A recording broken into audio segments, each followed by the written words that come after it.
Queridos amigos, vamos assim nos conectando mais uma vez com este amor maior, o amor de nosso Pai.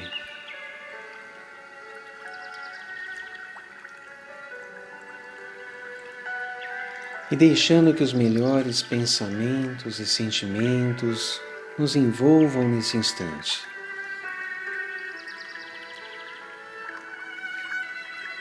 Favorecendo a comunhão consigo, com a própria essência luminosa, amorosa,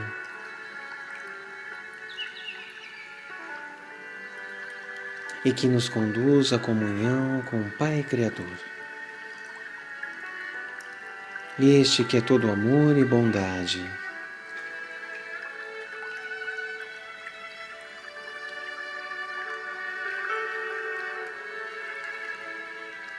E que possamos nesta prece pedir ao alto que nos ajude, a que possamos estabelecer de uma forma duradoura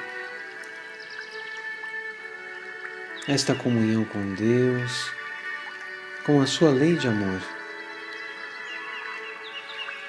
para que nós, enquanto filhos, possamos estar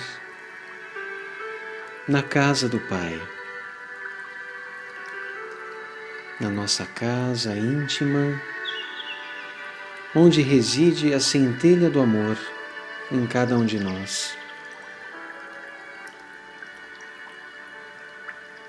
E que nos possibilita a comunhão com o Criador.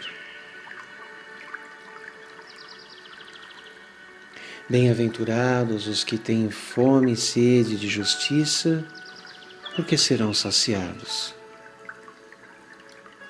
É a fome e a sede dos bens espirituais, da ampliação do nosso nível de consciência e, portanto, da nossa própria evolução. Cada vez mais próximos da essência dos ensinamentos de Jesus, nos auxiliando a que este autoencontro e este encontro com esta casa do Espírito e do Criador se façam presentes. E que nesta perfeita paz e serenidade possamos agradecer todas as dádivas e bênçãos do alto, esta infinita misericórdia do Pai. E assim nós dizemos: Pai nosso que estais nos céus, santificado seja o vosso nome. Venha a nós o vosso reino, seja feita a vossa vontade, assim na terra como nos céus. O pão nosso de cada dia nos dai hoje. Perdoai as nossas ofensas, assim como nós perdoamos a quem nos tem ofendido. E não nos deixeis cair em tentações, mas livrai-nos de todo mal, que assim seja. Olá, queridos amigos, como estão todos? Que a paz de Jesus, o amor de Nossa Mãe Maria, possa nos envolver, possa nos agasalhar, e que essas energias possam nos trazer a paz, o lenitivo, a força espiritual, emocional, para seguirmos com alegria, aprendendo, buscando o nosso aprimoramento, com esta proposta do alto amor e do amor que Jesus nos ensina. E hoje nós vamos dar então continuidade ao nosso estudo, Ensinos e Parábolas de Jesus, e nós estamos agora comentando algumas parábolas do Mestre.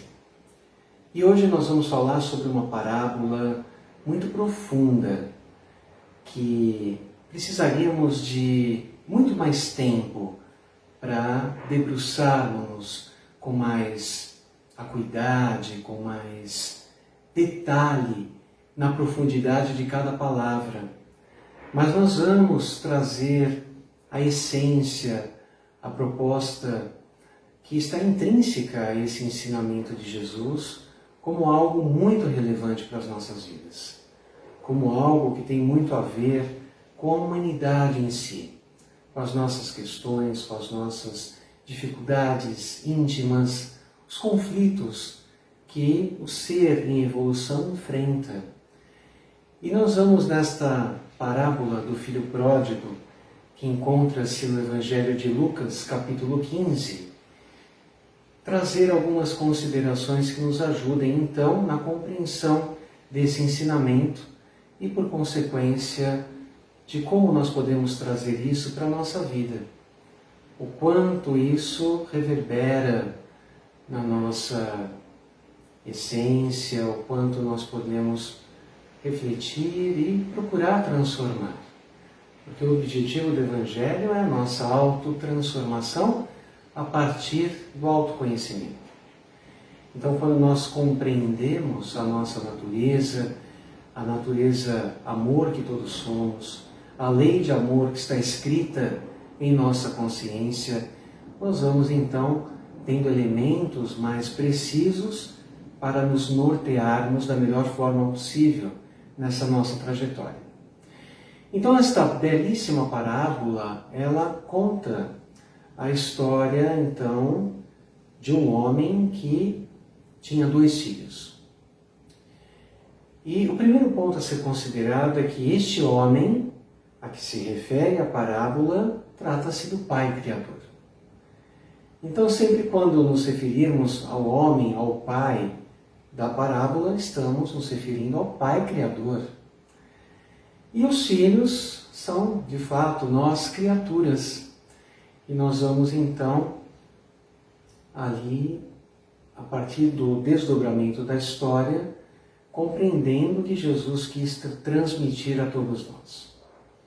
Então ele vai dizer que este homem, ele tinha 2 filhos, e certa ocasião o filho mais novo disse: Pai, dá-me a parte que me pertence na propriedade. O pai, então, ele não questionou, ele não procurou entender as razões que motivavam o filho naquele momento, aquela postura, não teceu qualquer julgamento, simplesmente repartiu os recursos entre os 2 filhos, naquele instante. Então, passado algum tempo, alguns dias, este filho mais novo, ele ajunta todas as suas coisas, os recursos, os quais recebeu do pai, e parte para um país distante, para um local distante da casa. E aqui nós vamos entender casa como sendo a casa íntima, como sendo o templo sagrado do Espírito, como sendo a nossa essência, essência amor, essência criatura, criada, portanto, à imagem e semelhança de Deus. Então ele se afasta para outro país, para uma terra distante, afasta-se da casa. E a casa aqui sendo esse ser espiritual e, portanto, a casa do Pai. Porque quando estamos em harmonia, avançando com esta ideia de desenvolvimento espiritual, de desenvolvimento do amor, nós, ao mesmo tempo, estamos em comunhão com Deus. Então, João nos ensina que Deus é amor, e aquele que está em amor está em Deus, e Deus está nele. Então, a casa espiritual, a casa do Pai, é este templo do Espírito vibrando, pulsando em harmonia, em consonância com a lei divina, com a lei de amor. Então, ele se afastou desta casa. E, ao se afastar, ele gastou todos os recursos. Ele teve uma vida dissoluta. Ele precisou passar por essa experiência. E o pai consentiu, o pai permitiu que ele vivenciasse, embora sabendo dos resultados, das consequências que eram esperadas em razão disso. Porque quando nós nos afastamos da nossa essência amor, evidentemente que nós encontramos as dificuldades do caminho. Até porque o desamor, ele não promove reino dos céus. Ele não promove a edificação do espírito, não promove felicidade. Então o pai, sábio, sabia que, embora a necessidade da vivência daquela experiência, os resultados já eram conhecidos. Então, o filho gasta todos os recursos dissolutamente. Em determinado momento naquela região, chega uma fome severa. Esta fome que assola aquele local, aquela região, tem a ver com aquele estudo da bem-aventurança já realizado. Bem-aventurados aqueles que têm fome e sede de justiça, porque serão saciados. Em algum momento, em determinado momento, a angústia, a sensação de vazio, o vazio existencial. Porque quando se procura fora aquilo que na verdade deve-se procurar dentro, esse fástio, esta sensação de insaciedade, ela chega à criatura. Então temos o exemplo, por exemplo, de Maria de Magdala, quando estudamos a sua vida, a sua história, o momento em que ela chega até Jesus, que ela se aproxima a Jesus, era um momento de exaustão. Ela tinha fome e sede de justiça. E essa justiça, como aprendemos, diz respeito aos bens espirituais, aos valores, às virtudes, aquilo que é inerente à natureza humana, proveniente da misericórdia divina. Então, ela busca Jesus e recebe aquela água que não só aplaca a sede, mas que faz com que ela jamais voltasse a sentir sede. Então, nesta parábola, em determinado momento, após a exaustão, após dissipar todos os bens, esta grande fome chega. E então o jovem parte, ele resolve partir, porque passou a sentir necessidade, não tinha mais recursos e precisava se alimentar. Então, naquela região, ele se associa a um homem que lhe oferece trabalho e lhe propõe que se dirija aos seus campos para apacentar os porcos. E neste trabalho, este filho mais novo deseja saciar-se, alimentar-se das alfarrobas do alimento destinado aos porcos. E ninguém lhe dava. Ele desejava se alimentar do alimento dos porcos, mas nem isso ele tinha, nem isso lhe era concedido. E naquele momento de dor, e aqui nós vemos a dor como uma grande aliada da nossa evolução, como um grande presente do Pai do céu, porque nos entrega a possibilidade de um despertamento de consciência. E naquele instante, então, o jovem, ele cai em si, ele tem uma tomada de consciência e reflete naquele instante de profunda dor. Ele pensa e reflete, dizendo que o pai, ele tem vários assalariados e todos eles se alimentam de pães em abundância, e ele ali naquele momento perecendo de fome. Então ele pensa, levantar-me-ei, me dirigirei ao Pai e direi a ele, Pai, pequei contra o céu e diante de ti. Não sou digno de ser considerado teu filho, mas peço-te, fazei de mim um dos teus assalariados.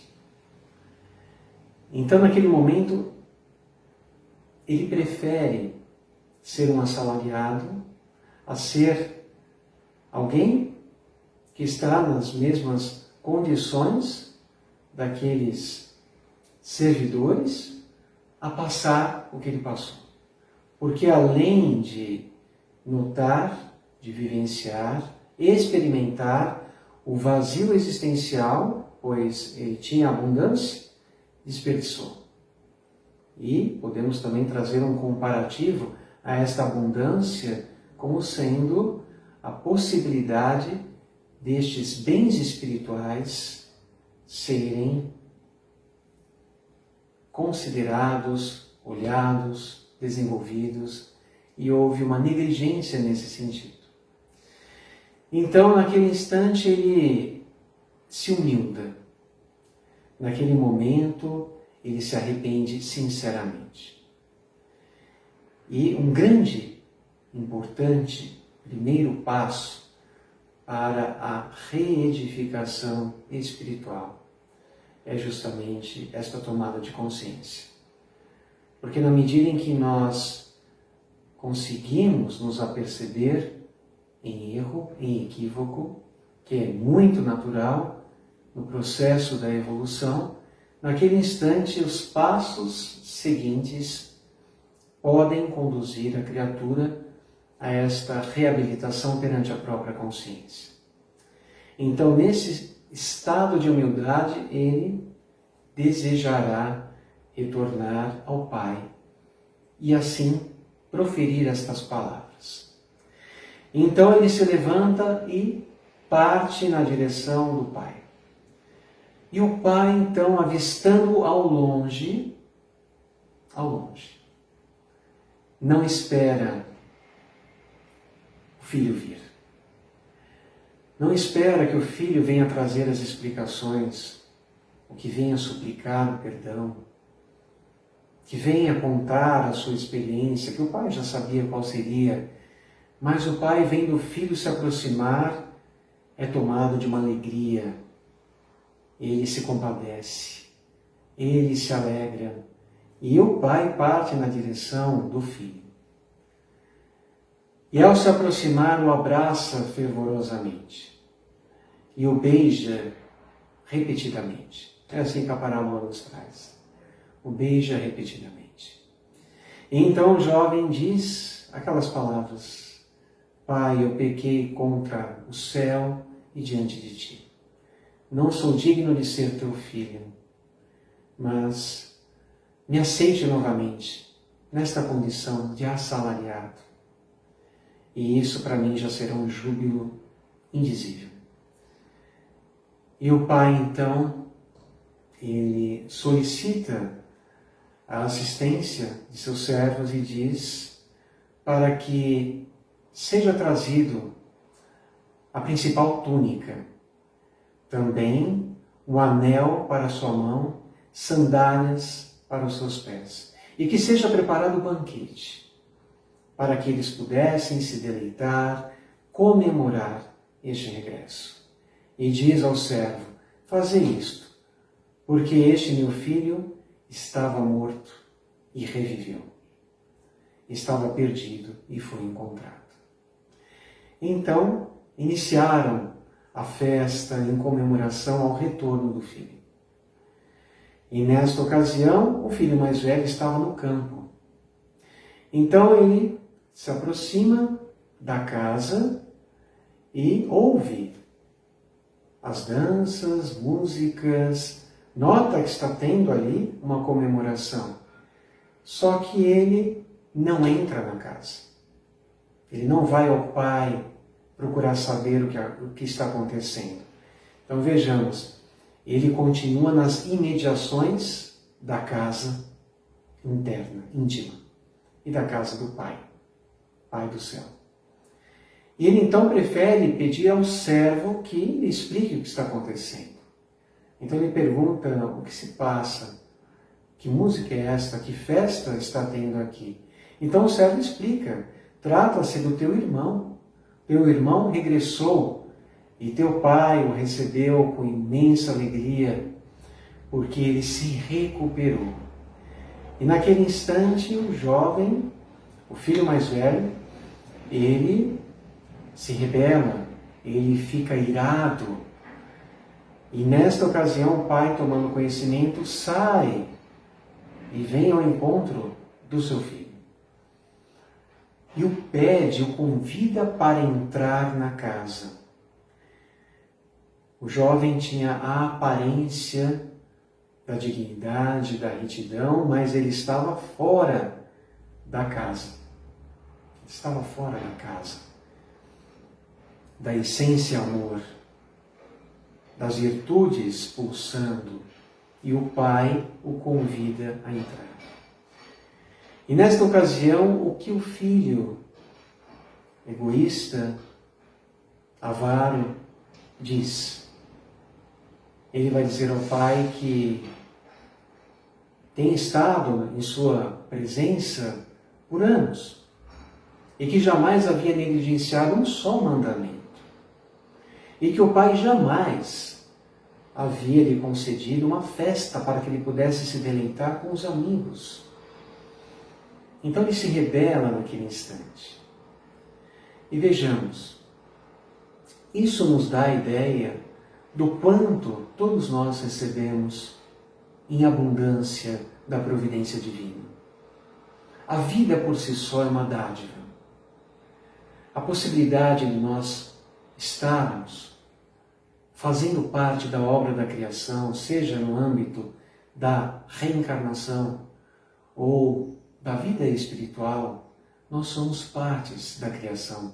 Nós somos criados com propósito. Nós somos criados pela luz do amor, pela luz infinita e morredora do amor.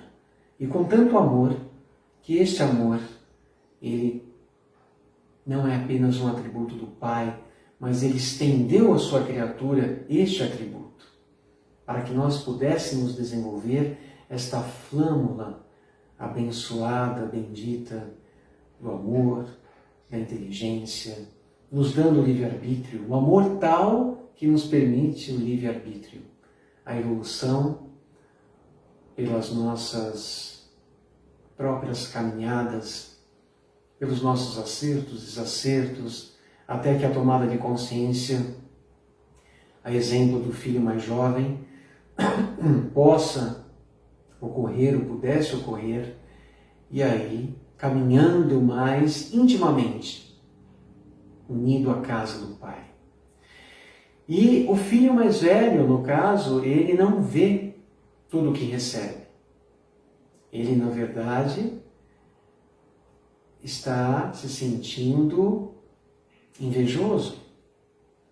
E ele vai dizer, eu tenho estado todo esse tempo lhe servindo, e este teu filho, olha como ele utiliza a palavra, este teu filho, a inveja, que vai, gasta e desperdiça todos os recursos, até mesmo com prostitutas, e volta e recebe um banquete, então ele externa na realidade esta indignidade. Havia ali uma máscara. Nesse momento existe a vitimização, existe a martirização, existem estas máscaras do ego que impedem que ele entre na casa. E com os bons olhos, veja, o Pai está mostrando que ele veja com bons olhos o quanto é nobre, o quanto é digno o arrependimento e o retorno à casa. E ele convida o filho que estava iludido O filho mais velho estava iludido com a aparência da virtude. Mas nesse momento a máscara cai.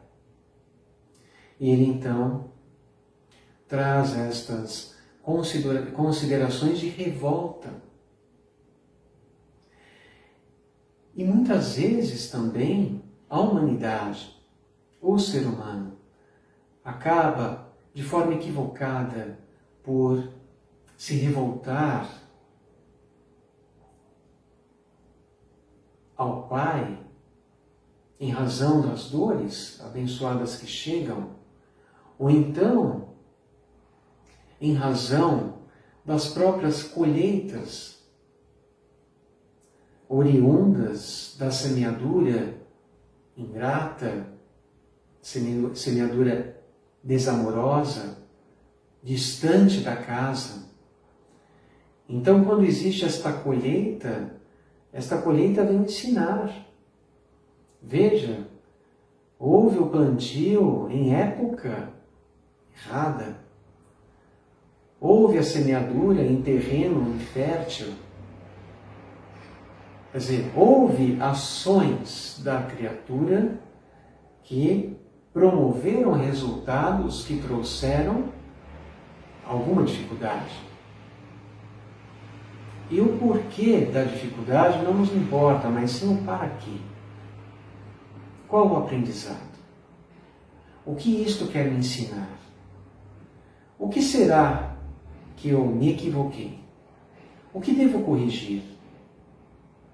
Olhar para a causa ou as possíveis causas e, a exemplo do filho jovem, ter esta tomada de consciência, este cair em si e verificar que muitas vezes a enfermidade é fruto de uma própria negligência, descuido, ou então este distanciamento da casa, porque quanto mais nós nos distanciamos da casa do Pai, maior a probabilidade de estarmos ligados e atrelados a situações de sofrimento e enfermidades, dificuldades várias, elas podem surgir. E quando surgirem, está aí a possibilidade deste retorno. Porque nós vamos então, a exemplo deste filho pródigo, observar que esta situação que diz respeito aos escombros, a uma destruição, perceber que é possível que a primavera venha novamente fazer com que haja o florescer entre os pedregulhos de belas plantas, flores, e este renascimento poderá mudar toda a paisagem. Porque muitas vezes é da dor que nós extraímos as lições. É da dificuldade que nós trabalhamos uma virtude. Porque Deus está aqui, Deus está em nós, em sua onisciência, onipresença, nos convidando incessantemente para que estejamos neste local em que precisamos estar, na casa do Pai. Precisamos estar conectados com a nossa essência amorosa e trabalharmos incessantemente para que os nossos pensamentos, palavras e ações estejam consonantes com esta essência amor. Isto é acertar o alvo. Ao contrário da palavra pecado, que provém de hamartia e quer dizer errar no alvo. Quando nós nos aproximamos da essência que somos, quando nós nos humildamos, quando nós olhamos para esta força maior, esta inteligência suprema, causa primeira de todas as coisas, que é Deus, e reconhecemos o seu amor, e a partir daí a nossa ligação, a nossa conexão com esta causa maior de tudo. Nós estamos ligados ligados permanentemente ao Pai. Muitas vezes, voluntariamente, nos distanciamos da casa, mas o movimento de volta é inevitável. E Jesus nos oferece a possibilidade de retornarmos à casa. E se estamos no caminho de volta, nela permanecermos. Vejamos o deleite, a comemoração, a festa, o banquete daquele que encontra o reino dos céus dentro de si. Daquele que busca em si, no amor que há em si, e mover este amor na direção do bem, promovendo caridade, encontra alegria, encontra júbilo, encontra comunhão com Deus. E é isso que Jesus espera. Esta parábola, ela é muito profunda. Ela precisa ser lida, relida, ela precisa ser refletida, porque cada dia é uma nova oportunidade de nos aproximarmos da casa. E se nós já estamos próximos de nós adentrarmos, e se nós já adentramos, de nós nos fazermos dignos de permanecer, porque só o amor é o que nos faz estar nesta casa, em harmonia com o nosso ser espiritual, a nossa essência espiritual, em comunhão com Deus, que é todo amor e bondade. Que estas exemplificações, que esses ensinamentos tão belos de Jesus possam ser guardados no âmago da nossa alma para o resto das nossas existências afora, para a nossa vida afora, porque hoje sim é o primeiro dia do resto da nossa vida e nós temos a eternidade adiante, mas nós temos essa existência a qual devemos fazer dela a melhor de todas, onde nós estamos de alguma forma relacionados a este filho que tem um despertar de consciência. Nós estamos despertando para o Evangelho. E que nós possamos permanecer nesse objetivo de conhecer, de entender, de refletir, de trazer para si esses ensinamentos, que não devem ser considerados apenas como belos, como algo que nos agrada ouvir, mas sim como algo que é uma joia, é uma pedra preciosa, que precisa ser trabalhada, precisa ser compreendida, precisa ser lapidada, para que haja a compreensão genuína, a compreensão que haja eco na nossa alma, no nosso espírito. Aí sim, o ensinamento ele vai se consolidar. Que Jesus possa nos iluminar para tanto, nos ajudar nessa trajetória que sabemos não ser tão fácil. Mas como já dizia um grande amigo, também não é tão difícil. Quando a criatura humana engaja-se numa vontade firme, num propósito resoluto de mudança, de evolução, de fazer melhor, de buscar a sua casa amor e, portanto, buscar ao Pai Criador, certamente o objetivo alcançado. Que os bons Espíritos nos ajudem nesse propósito, possamos permanecer na paz de Jesus, nesta harmonia que o Evangelho nos promove e que, com fé nele, possamos estar juntos em breve no próximo encontro. Fiquem com Deus, um beijo no coração e uma excelente semana a todos vocês.